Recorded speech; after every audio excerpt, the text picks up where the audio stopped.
All right, so tonight we are continuing with the holy teachings of Rabbi Tzadok HaKohen Lublin. This week it's Parshat Pekudei, but it's also Parshat Hachodesh. Okay, this week it's Erev Rosh Chodesh. Rosh Chodesh is Motzei Shabbos, and so right before Chodesh Nisan, so we read a parsha called Parshat Hachodesh, and this is the parsha that has to do with Pesach. It has to do with like intro to Pesach, but yet we call it Parshat Hachodesh.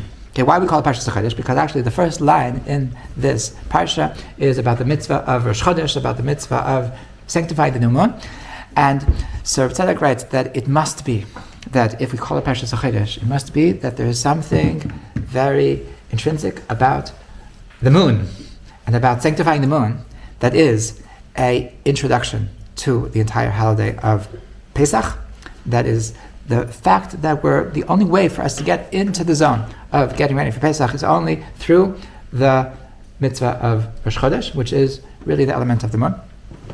So whoever is like, if you're into the moon, so this is your week. Okay, this is really the time to connect to the beauty of the moon. Like it's a beautiful thing. You know, the moon is something very astounding. You know, the people stare at the moon. People like. You can really meditate on the moon. You can really to think about the fact that like we're always like somebody on the other side of the world is looking at the same moon as you. There's like it gets you thinking. It gets you thinking more than the sun. You know, if you stare at the sun, so you know it's not going to get you so far. and the moon is something very, very beautiful and very, very very soft, mellow, serene, and so this is the week of the moon, and the truth is that the Jewish people are all about the moon. And the Tzadok starts with a comment from the Zohar, that the Zohar says that the reason why the Torah starts, the reason why the Torah starts with the Kiddush HaChodesh is that the Gemara Rashi says in the very, very first Rashi in the Chumash, it says really Torah didn't need to start with Bereshis. It really should have started with Hachodesh Hazalachem, with the mitzvah of Rosh Chodesh. And so in other words, that there is a certain element of a beginning, that this is like the first mitzvah that we're getting as a people, as a nation, and this is the beginning of the Torah. And the Zohar says, why is Rosh Chodesh, why is this the first mitzvah? Because the entire Judaism is Sheruta Desihira. It is all the service of the moon. Okay, not chas v'shalom that we're serving the moon, but in a certain sense that everything that we do in Judaism, it's all a way of giving power to the moon. Okay, now what does that mean, giving power to the moon? So he explains that we have the sun and the moon. The sun is the source of light, and the moon is the thing that reflects the light of the sun.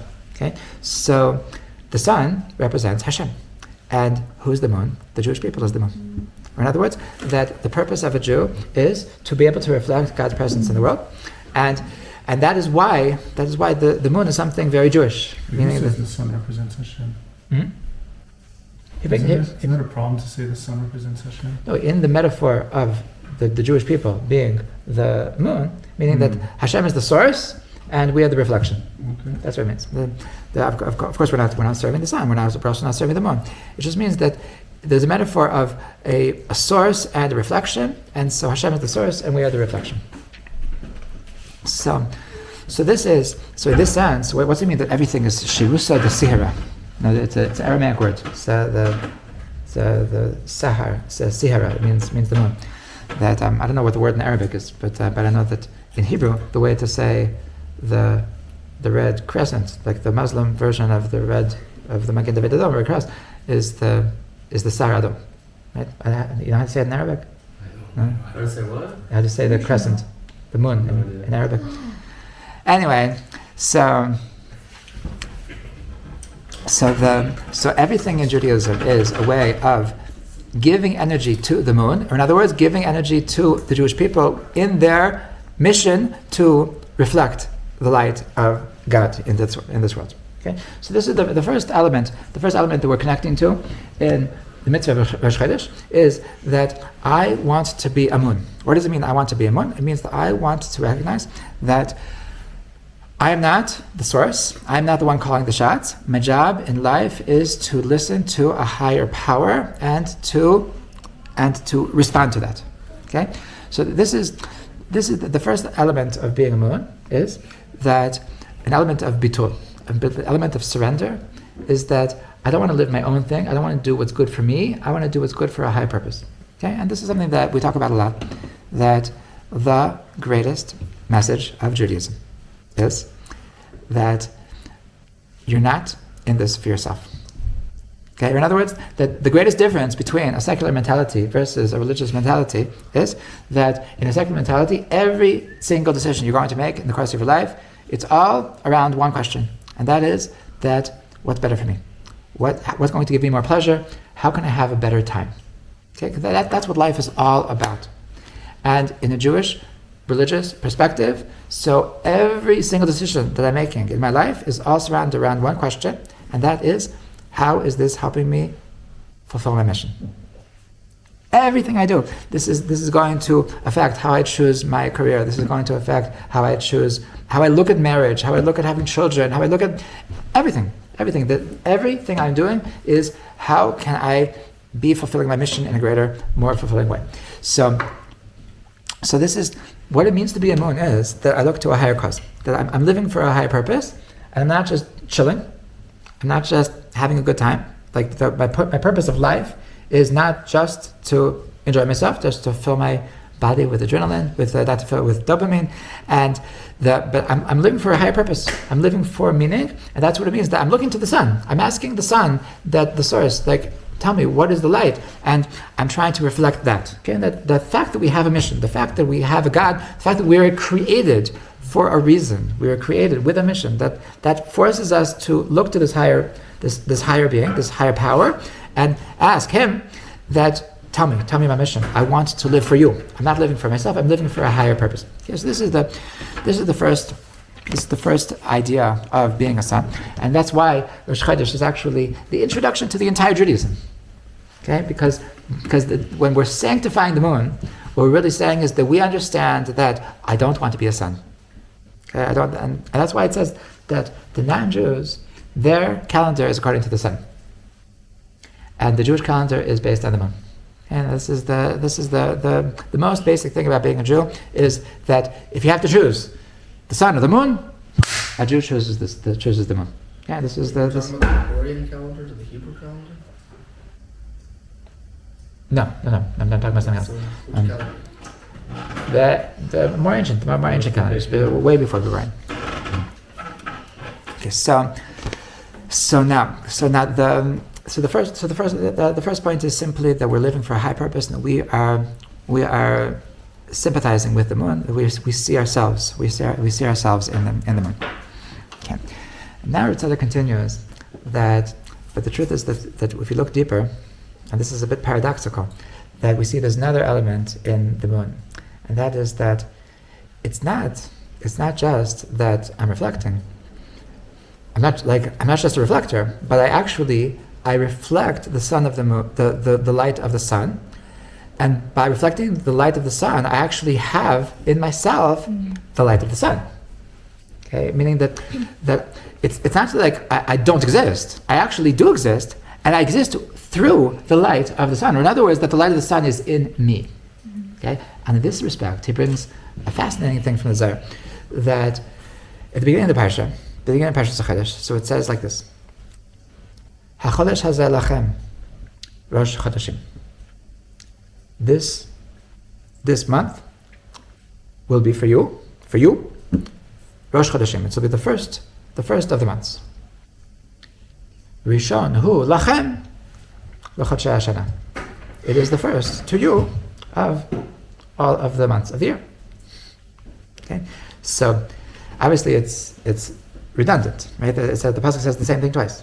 At first it says Hachodesh hazeh lachem Rosh Chodeshim. It says lachem. It should be for you, and this should be the first of the month. And then it says again Rishon hu lachem l'chodshei hashana. So the Zohar says that why is it redundant? Why is it said twice? So when it says Rishon hu lachem, you know what it means? Who's Rishon? Who's the first? Hashem is the first. Rishon hu lachem. Hashem is yours. The Rishon is yours.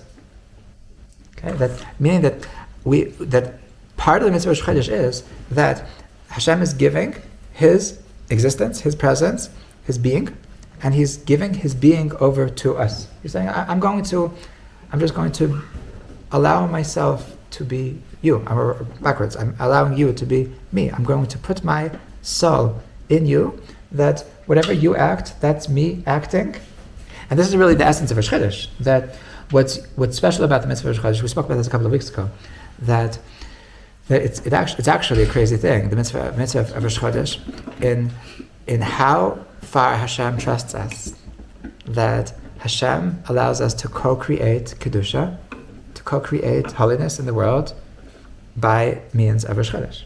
Or in other words, that the halacha dictates that the chagim are dependent on a certain date. Okay? So the kedusha of Yom Kippur, let's say, there's a certain kedusha of Yom Kippur, and Yom Kippur, so Hashem forgives us. So when does Hashem forgive us? Hashem forgives us on the 10th of Tishrei. And how do we know if it's the 10th of Tishrei? Well, it's the 10th day after Rosh Chodesh. And who decides when's Rosh Chodesh? So only the Jewish people decide when's Rosh Chodesh. Hashem doesn't say when's Rosh Chodesh. So Hashem is going to say, oh, guys, when should I forgive you? When's Rosh Chodesh? I don't know. It doesn't matter what I say. The only thing that matters is what you say. And so, so far as to say that the Gemara says that if for whatever reason, so the Beis Din would want to do something even against the reality, even that nobody saw the moon, but they have a particular reason why they want it to be a different day. Because if it's going to be the wrong day, then it's going to end up being a 3-day yantiv. I'm not joking. that if it would end up that causing the Rosh Chodesh being on a certain day would cause that it's going to be it's going to like a big Rosh Hashanah, so that they will force it to be the other day against the reality. And the Gemara says, "Atam afilu shegigim, atam afilu mazidim." That Hashem agrees. Hashem is he lets us decide what's going to be the spiritual reality, and we decide when the kedusha is. So this is what it means that in the mitzvah through the mitzvah of Hachodesh, Hashem is saying that Rishon hu lachem, that Hashem is with you, Hashem is in you, and you have the power to change the reality of kedusha in the world. Now he brings that there's a crazy thing in Tikkunei Zohar, a lot of Zohars today, that he brings a statement from the Tikkunei Zohar that says as follows. It says when Hashem created the world, Vayomer Elokim Yehi Or Vayehi Or, and God said, want some coffee? Let there be light, and there was light. So the Tikkunei Zohar says that Yehi Or is Pesach, Vayehi Or is Rosh Hashanah. Okay, so what does it mean? It should be that's Pesach. Vayehi, and there was light, that's Rosh Hashanah. Okay, so Tzadok says, what does that mean? What does it mean, Yehi Or? Yehi Or is that it should just be. So Pesach is that we are connecting to the fact that it's us, that we just have the Kedusha. We just have the Kedusha. That Rishon hu lachem. That in Pesach, we're celebrating the fact that Hashem's presence is inside of us. And it's something innate. It's something that we have God's presence in our own hearts. Okay? Vayehi Or, and there was light.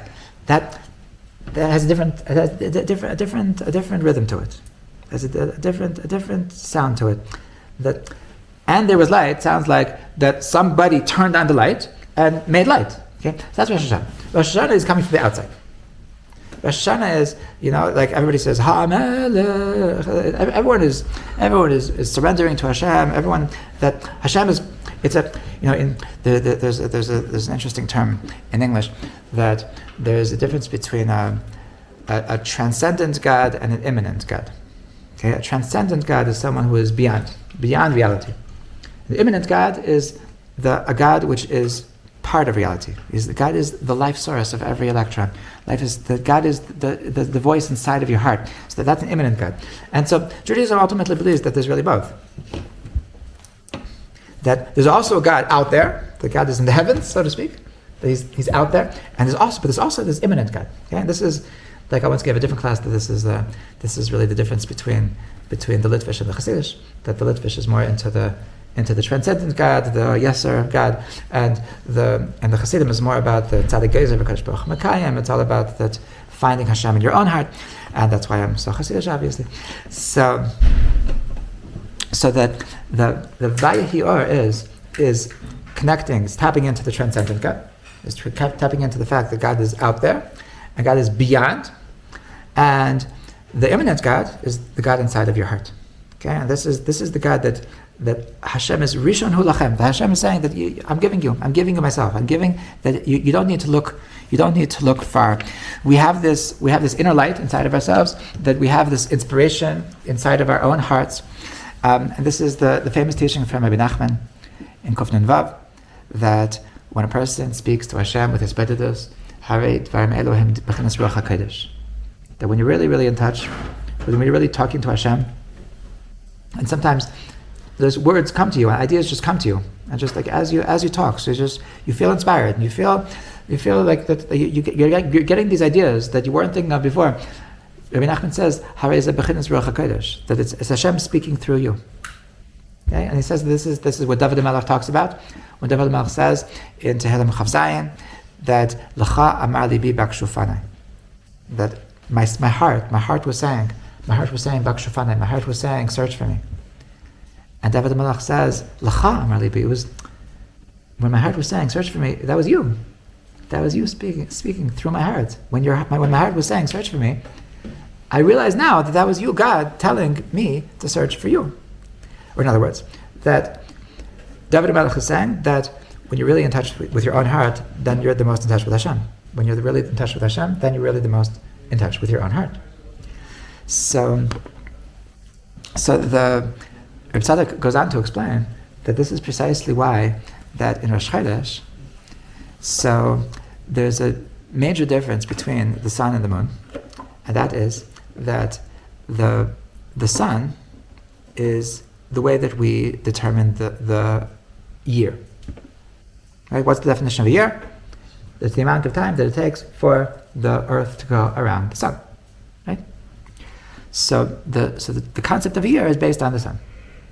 And the concept of a month is based on the moon. The concept of the moon is a month is the amount of time that it takes for the moon to go around the earth. So the word shana comes from the word lishanot, which means to repeat. It means that the year is shoneh et atzmo. It says eno doma hashoneh pirko mea kamim, to go over and over and over and over. That's called lishanot. It's called lishanot. What? This is the sun. Right? The sun. So is shana, which means just to repeat. So that's all based on the sun. And that's why it says in Kohelet, ein kol chadash tachat hashamesh, that there is nothing new under the sun. That in the realm of the sun, so that there's no room for chidush. That we're just doing the same thing over and over and over. We wake up, we do our stuff, we go to sleep. Wake up, we do our stuff, we go to sleep. Eventually we die. That's a chidush. But there's no chidush. And the moon is the source of chodesh. The chodesh is from the word chadash. That's why there's nothing similar. There's nothing repetitive about the moon. It's always getting smaller, getting bigger, disappearing, reappearing. It's always mamish brand. And so that's why a Jew counts according to the moon. Because in the world of a Jew, so everything is constantly new. In the world of kfir, in the world of secularism, in the world of atheism, so everything is the same. That we have laws of nature, and these laws of nature is going to dictate what's going to be, and you can even have a determinism, and you can even have that, like, everything is predestined and predetermined, and the Torah says that you guys, you're above that. You're above all of that. That in the world of a Jew, So is kulo chidush. Every moment there is no rules. It doesn't matter what what all the books of medicine have said, that unanimously for the past 100 years that a Jew is different. A Jew has Hashem, and Hashem can do anything. And so that we're in a world of Chiddush. We're in the world that nothing has to go according to the rules of nature. Nothing has to go according to the rules of history. Nothing has to go. There's the wonders of Jewish history. There's no rules. We're living in a reality of Chiddush, and that's what it means that a Jew is counting this calendar, is counting according to the moon. And this is also why, because a Jew is going according to the moon, so because Hashem is putting himself into us, because Hashem is putting his presence inside our bodies, inside our souls, so that's why every Jew is something unique. And that's why every Jew is called upon to serve Hashem in their own way.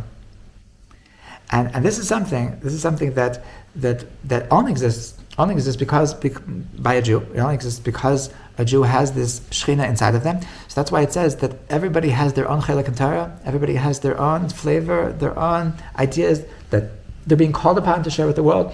And the world was waiting for your insights, and the world was waiting for your precise way of expressing God in this world. And there's no one who's ever expressed God in the world like you since the world was ever created. And this is because Hashem is inside of us, and because we're all a little bit different, and Hashem actually is inside of us. So of course, the way that God is going to express himself through us, because we're all different, is going to be a different expression of God. It's going to be a different light. It's going to be a different Judaism. It's a different Torah. Like we all have the same Shulchan Aruch, but we need to have, if we're actually just being a carbon copy of something before us, so then we're missing our Shekhinah, we're missing our light. Hashem, like somebody said an interesting thing. Like if everything that we were supposed to learn from the people before us, so then there would be no point in making us in the first place.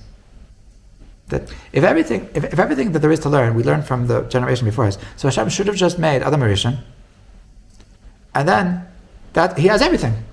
And so by Shem, it's already a little bit less. So like it's a lost battle. What's the point? Why did Hashem bother in making all these generations? Like, if from the fact that Hashem created another generation, so by definition, so there's something that I need to learn myself, and no one has ever taught this before. And the only way it's ever going to come into the world is only because of my personality, and my brain, and my experiences, and my parents, and my situations, and all through all this together. So I'm going to get a certain insight, which is expression of the light of God. And that's my Chidush. That's my moon. Okay? That's my Rosh Chodesh. And so this is why it's such a crazy thing in Judaism. It's such a critical thing in Judaism, that not to be a copycat, that to be true to yourself. I heard recently that there's a Tzadok in Shleim. His name was Rabbi Freund. He said a word that we say on Pesach, that b'chol davadar chayav adam leras es atzmai kilu yatsa b'mitzrayim. That in every generation, so a person is obligated to see himself as if he personally left Egypt. Yeah, that's like the introduction to the Seder is that it needs to be a personal thing, that we need to look at ourselves as. So Rabbi Freund said that there's two steps. There's two steps. The first step is chayav adam lerot et atzma. But first of all, a person needs to see themselves. If you don't see yourself, then nothing. There's like, do not pass go. Do not collect $200. There is no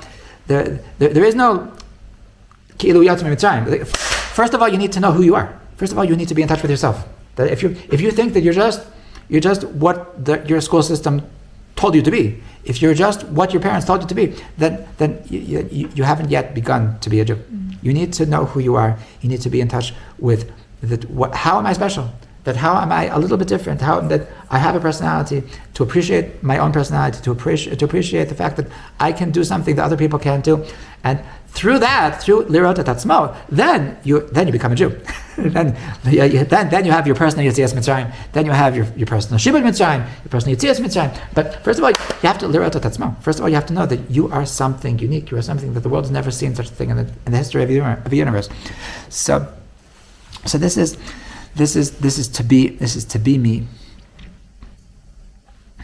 This is to be me, and this is the fact that this is Yehi'or, that this is just Yehi'or, that we are light. We are light. Before the Vayehi'or, that I just am light. And this is the second thing that we're celebrating in Rosh Chodesh. Okay? So Tzadok continues that it says in the Mishnah Rosh Hashanah that Be'echad B'Nisan is Rosh Hashanah L'Melachim. Okay? Be'echad B'Nisan is Rosh Hashanah L'Melachim. What does that mean? That the beginning of Nisan is the way that we start to count for kings. The way that we start for kings. Meaning that we're counting the rulership of a Jewish king, so that we start his years start by Nisan. Okay, meaning that if he only starts to be king right after Purim, so then when it comes to Nisan, it's already considered his second year. Okay, that's what it means. So Tzadok says that when it says Rosh Hashanah L'Melachim, it means that we need to know that we need to connect to our own kingship. Okay, and this is something that Rabbi Nachman teaches in a famous teaching in Likutei Moharan Nun Vav in chapter 56, that he says that Shekol Ish Yisrael Yesh Lo Bechinas Malchus. Every single Jew has an element of kingship, of rulership. And every single Jew has a different level of leadership. Yeshu Moshel al Mishpachtoi, V'yeshu Moshel al Kol Bnei Irei, V'yeshu Moshel al Yoser, V'yesh Echad Shu Moshel al Kol Ha'olam Kulo. You have one person that he has rulership over his family. You have some people, another person who's ruler over his city. You have another person who's a ruler even more. And you have a person who is actually ruler of the entire world.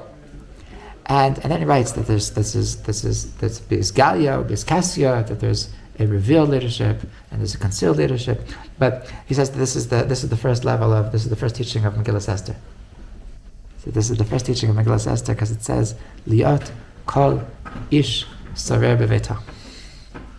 The first Torah of Megillas Esther is Liot Kol Ish Sarer Beveto. That you need to know that you are a ruler. You are a ruler. You make a difference. You are influencing people. You are an influencer. Okay, it doesn't matter how many millions of followers you have. You are an influencer, and this is the Bechinas Malchus. This is the Bechinas Malchus. Because the moon represents Malchus, because the moon represents this Kabbalistic sphere of Malchus. So, if every single person is connected to the moon, that means that every single person, every single Yid has this Bechina of Malchus, has this rulership. And I once saw this amazing word. I forgot what the name of the sefer is, but in the beginning of Parshat Vayigash, so it says Vayigash Elav Yehuda, that if you recall, so Yosef was they didn't know he was Yosef. Yosef was this ruler in Egypt, and they had taken Binyamin, and because Binyamin had been caught because they found the goblet in his bag, so they took him as a hostage, and so Yehuda, so he got up and he was arguing with Yosef, and because of what he said, so then Yosef gave in and he revealed himself and lived, you could say happily ever after, but they became slaves at the end, but at the end, ever after it was good. And so at the beginning it says, Vayigash elav Yehuda, Vayomer bi Adoni. So this is so if the context of this is the speech, that through this speech, so Yosef revealed himself, and Yehuda, who is the Melech of Yisrael. David HaMelech comes from Yehuda. Mashiach comes from Yehuda. So Lo Yasser Shevet Yehuda, that Yaakov Avinu promises that the Malchus is going to come from Yehuda. So Yehuda says, Bi Adoni. What does it mean, Bi Adoni? So I saw this commentary that says, Bi Adoni, my master is in me. My master, Bi is in me. Adoni is my master. That my master is in me. My Malchus is in me. That this is the Malchus that we have, is that because Hashem says, Rishon Hulachem, because Hashem says that I'm going to give myself into you, you're going to have a little piece of me inside of you, everything you're doing amazing things. Don't think, never say that I'm who am I? Who am I? That we have this, we had this in Mechias Amalek, Parshat Zachar. So in the Haftarah Parshat Zachar, so it talks about how Shaul failed in destroying Amalek, and the story goes that Hashem told Shaul to destroy Amalek, and so he almost did it, but he had a little bit of compassion on the sheep, and he had compassion on the king Agag, and so Shmuel comes to him and he says, Hashem has cut away the Malchus from you. You're now no longer going to be king. He's going to give it to your colleague who is greater than you. And so when Shmuel comes and to critique Shaul for his mistake, so his first words are very, very noteworthy. Like you would have thought that he would have said that you're just bad. You don't listen. You don't listen. Hashem tells you to do something. You just say you do what Hashem says. What's with you? You're so disobedient. You could have said, you must be a kafir. You must think that you must not have enough emunah. You must think that Hashem wasn't really serious. That Hashem doesn't say you're disobedient. He doesn't say you don't have emunah. You know what he says? In katan ata be'enacha, reish b'nei Yisrael ata. You know what your problem is? That you don't know how great you are. You don't know how big you are. You are katan be'enacha. You are small in your own eyes. The reason why you failed is not because you're weak. It's not because you don't have emunah. It's not because you don't have obedience. It's because you don't have enough self-esteem. You don't think that you are a powerful person. That you don't understand the Bi Adoni, that this Hashem is Rishon Hulachem. I'm giving, Hashem is telling us, I'm putting my presence into you. I'm putting the ability to change the worlds, to change the entire universe, to change the spiritual realms. I'm giving it to you. I'm living within you. You have all the power. It's like he's giving over his tabat, he's giving over his ring, that we whatever we do is making huge differences. And so this is what it means. That the Malchus is within us, that we make a difference. Because Rishon Hulachem, because that Hashem is putting His presence within us, so therefore we have so much power. We have power to change worlds. We're movers, we're shakers. We make a huge difference because of this. And so that's what it says, that when it says that Rosh Hashanah l'Malachim, the fact that Pesach is Rosh Hashanah l'Malachim, so the Gemara says that that's only for Jewish kings. But non-Jewish kings, they count from Tishrei. Okay? Why do non-Jewish kings count from Tishrei? Because by non-Jewish kings there is no Rishon Hulachem. Hashem does not rest His presence inside the soul of a non-Jew. And so the power is very, very superficial. The power is like whatever, you have the power to hang a person. Whoop-de-doo. You can never change the higher worlds. You can never actually make a difference. I think I told you once from Nefesh HaChaim that when Nebuchadnezzar, so he came into the, not Nebuchadnezzar, when Titus came into the Kodesh HaKodashim, and he took a Sefer Torah, and he took a prostitute, and he did Nevera in the Kodesh HaKodashim. So the Medrash says that Hashem looked at him and He says, "You're such a loser. You think this makes a difference? You think you're doing something? You think you're somebody that you're able to, like, you do big affairs. Like, you can't do anything. You have no power. You have absolutely no power to change anything in the physical world, in the spiritual world. That, like, you would have no power to destroy the Beis Hamikdash if not for the fact that you know what the problem is? The problem is that the Jewish people, they didn't get along. Because the Jewish people didn't get along, so when a Jew fights with another Jew, so that makes a difference. That destroys the Beis Hamikdash. Once the Beis Hamikdash was already destroyed spiritually, so then you can come. You're the garbage man. You're the one that actually puts the lights the flame. But like you would have no power if not for what the Jews do. The Jews, when the Yid does the mitzvah, when the Yid does the Nevera, that we're changing worlds. A guy, he has no power. He can only affect things on a very, very superficial level. That's why the whole concept of Nisan, the whole concept of Hachodesh Lachem, it's only by a Yid. It's only by a Yid. It's never going to be by a guy. And so he continues. And this is the last point, that not only is Rosh Chodesh, not only is this an introduction to the entire Judaism, but specifically, this is an introduction to Pesach. Because what's special about Pesach? Anybody that likes to eat.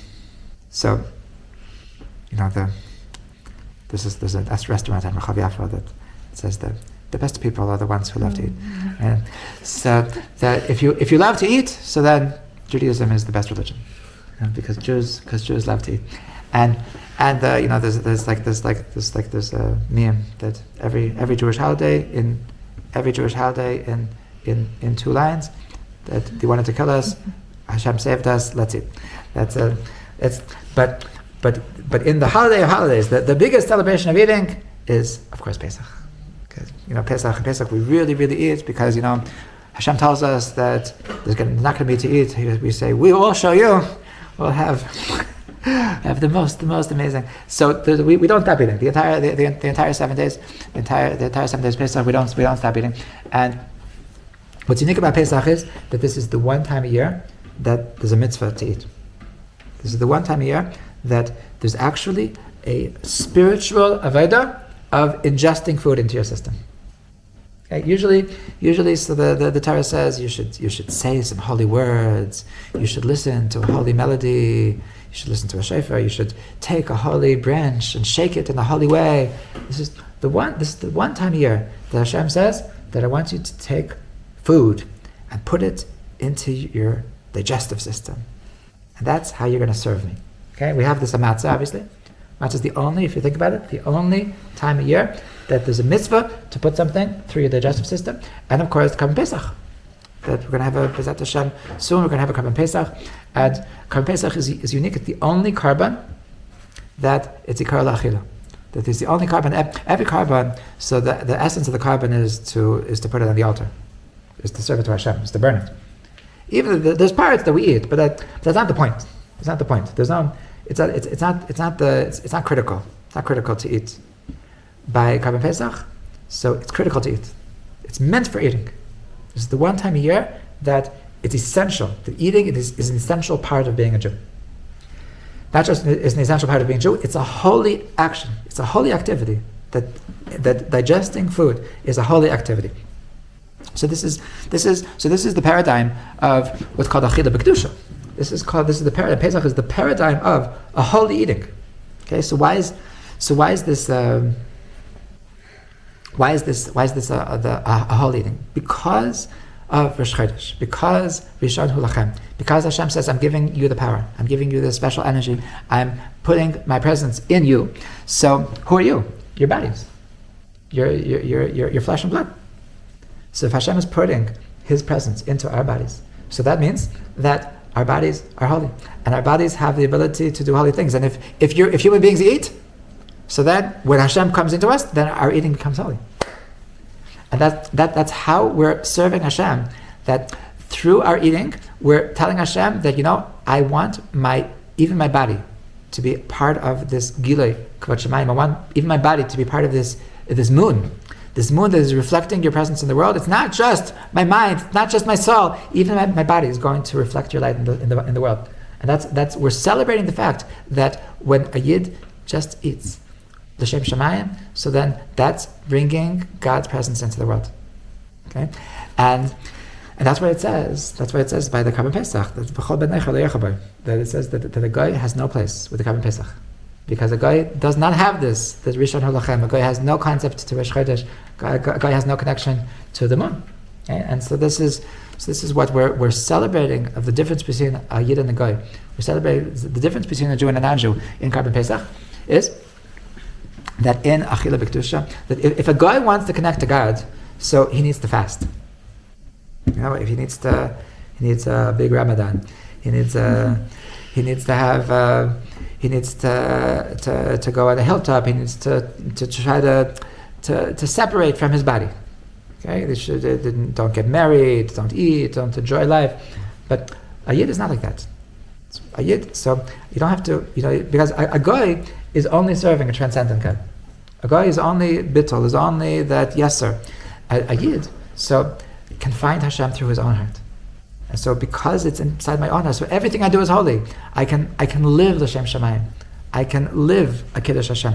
And so the fact that I'm enjoying life is in no way a contradiction to the fact that Hashem is in my body, because that's what Hashem wanted. That's what in Matan Torah. So in Kiddush HaChodesh. So Hashem is putting His presence into our bodies.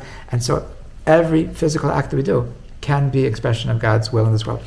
So this is what we're celebrating. This is what Parshat Hachodesh is all about, and this is the mitzvah of Rosh Chodesh, and this is why it's an introduction to Judaism, and it's an introduction to Pesach, introduction to eating, and so I bless us all that we should really feel how much Hashem trusts us. We should really believe that Hashem is in us, that to know that we are awesome, not because we're awesome, but because we have Hashem inside of us. Because Hashem is acting through us. And so we have powers which are way beyond anything that makes sense, way beyond what we can perceive or we can comprehend. And that we have power through, Hashem is actually doing things through us. We are His ambassadors in the world. And this is our purpose in the world, is to do things through Him.